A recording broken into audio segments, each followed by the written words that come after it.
அனைவருக்கும் வணக்கம். என் பெயர் இளையராஜா. நான் ஒரு குடிநோயாளி. விழுப்புரம் மாவட்டத்தில் பனங்குப்பம் கிராமத்தில் ஹையர் பவர் ஃபவுண்டேஷன் குடி மற்றும் போதை மனநல சிகிச்சை மையம் நடத்தி கொண்டு வருகிறேன். குடியினால் பாதிக்கப்பட்டவர்களும் போதையினால் பாதிக்கப்பட்டவர்களும் மனநல பிரச்சனைகள் பாதிக்கப்பட்டவர்களும் இந்த ஹையர் பவர் ஃபவுண்டேஷனில் ட்ரீட்மெண்ட் கொடுத்து கொண்டு இருக்கிறேன். 2019 ஆரம்பித்த எனது நிறுவனம் ஒரு 7 வருடங்களாக சரியான முறையில் சிறப்பாக நடந்து கொண்டு இருக்கிறது. இதுவரைக்கும் எல்லாமே சரியாக நடந்ததுக்கு எல்லாம் வல்ல இறைவனுக்கும் எனக்கு முன்னோடியாக இருக்கிற சீனியர் நண்பர்களுக்கும் நன்றி. குடியினால் ஒவ்வொரு மனிதர்கள் எந்த அளவுக்கு பாதிக்கப்படுகிறார்கள் அதை பற்றி இந்த சமுதாயத்துக்கு என் மூலியமாக சில விஷயத்தை நான் சொல்ல விரும்புகிறேன். இது தொடர்ந்து ஒரு சாப்டராக போடுவோம். இப்போ ஃபஸ்ட்டு குடியினால் பாதிக்கப்பட்டு குடிநோயாளி எப்படி மாறினாங்கன்றதுக்கு ஒரு சின்ன விளக்கம் கொடுக்குறேன். குடியினால் பாதிக்கப்பட்டவர்கள், அதாவது குடிக்கிறவங்க அனைவரும் குடிநோயாளி அல்ல. கட்டுப்படுத்தி குடிக்க முடியாத குடிப்பழக்கம் ஒரு நோய். குடிக்கிறவர்கள் அனைவரும் நோயாளி கிடையாது. குடிச்சிட்டு கட்டுப்பாடாக குடிக்க முடியல, குடிக்கிறதுனால ஃபஸ்ட்டு அவங்களுடைய உடல் பாதிக்கப்படக்கூடாது, 2வது பொருளாதாரம் பாதிக்கப்படக்கூடாது, 3வது ஃபேமிலி பாதிக்கப்படக்கூடாது, 4வது ஆன்மீகம் பாதிக்கப்படக்கூடாது. இது 4ம் பாதிக்கலைன்னா பிரச்சனை இல்லை.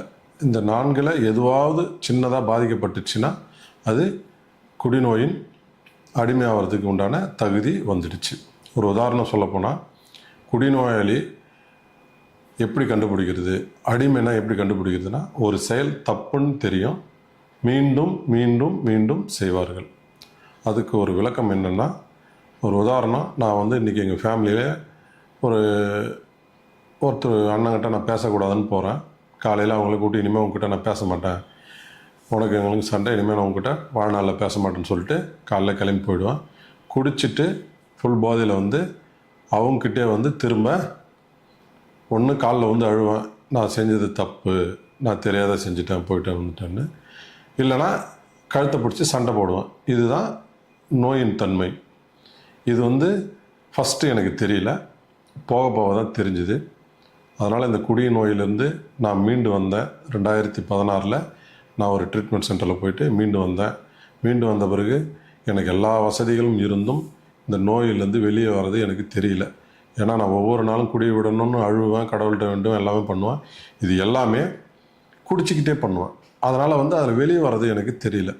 அதுக்கப்புறம் ட்ரீட்மெண்ட் சென்டர்லேருந்து வெளியே ஆல்கஹாலிக்ஸ் அனானிமஸ்ன்ற ஒரு இயக்கத்தில் நான் போய் சேர ஆரம்பிச்சிருந்தேன். நான் யாருன்னு தெரிஞ்சுக்கினேன். என்னால் எதை செய்ய முடியும், எதை செய்ய முடியாதுன்றதை அங்கே எனக்கு நிறைய விஷயத்த அனுபவ ரீதியாக ஷேரிங் மூலிமா எனக்கு சொன்னாங்க. அதை ஒன்றா எடுத்துகிட்டு நான் செயல்படுத்த ஆரம்பித்தேன். செயல்படுத்தும் போது ஒரு நாட்கள், ஃபஸ்ட்டு ஒரு நாள் அடிப்படையில் ஒரு நாளாக மாறிச்சு. ஒரு நாள், அப்புறம் ஒரு வாரம் ஆச்சு, ஒரு வாரம், அப்புறம் ஒரு மாதம் ஆச்சு. அப்படியே வருடங்களில் இன்றைக்கி நான் ஒரு 10 வருஷமாக குடி ஒரு சொட்டு குடி இல்லாமல் தெளிவான வாழ்க்கையை வாழ்ந்து கொண்டு இருக்கிறேன். அந்த வாழ்க்கையை என்ன போல் பாதிக்கப்பட்டவர்களுக்கும் இது சமுதாயத்தில் போய் சேரணுன்ற ஒரு நல்ல எண்ணத்தில் தான் இதை செயல்படுத்தி கொண்டு இருக்கிறோம். சென்டரில் நிறையா விஷயங்களை புதுமையாக எதெல்லாம் சரியாக செய்ய முடியும், நோயாளிக்கு எந்த அளவுக்கு நம்மளுடைய எஃபோர்ட் போட முடியும், அதை எஃபோர்ட் போட்டு அவங்களுக்கு எல்லாத்தையும் சரியாக செஞ்சு இந்த குணமடைதலேருந்து செய்யணும்னு சொல்லிட்டு நடத்தி கொண்டு வருகிறேன். மீண்டும் சந்திப்போம். நன்றி, வணக்கம்.